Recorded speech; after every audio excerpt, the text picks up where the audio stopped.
protests in Madrid. The focus, Spain's high unemployment rate. And the political and financial system they say is to blame. The economy and unemployment are key to the protest because that binds all of us together.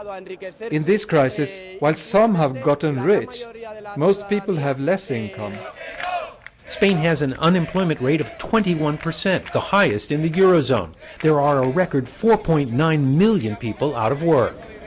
For the past few years, as Spain's rate of unemployment remained tenaciously high, most of the protests here were organized by Spain's big trade unions.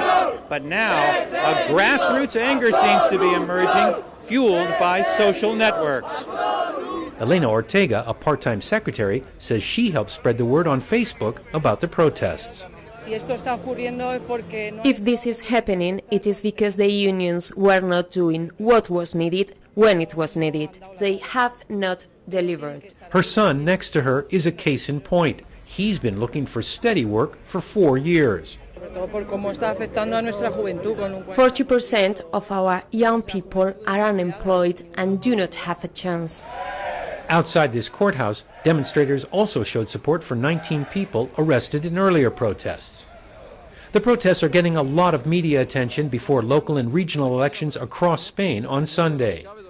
This economist says the movement doesn't appear to be linked to the unions or political parties, the traditional protest heavyweights. I think we really don't know what we're seeing. I mean, this is the very beginning of a new movement. I don't expect it to become a very large social response or protest against the unemployment perspective in Spain.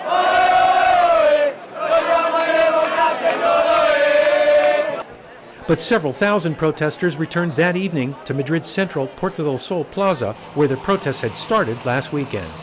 They again set up an encampment after police dismantled their first one. They vowed to stay highly visible here and in other Spanish cities, at least until the elections on Sunday. Goodman, CNN, Madrid.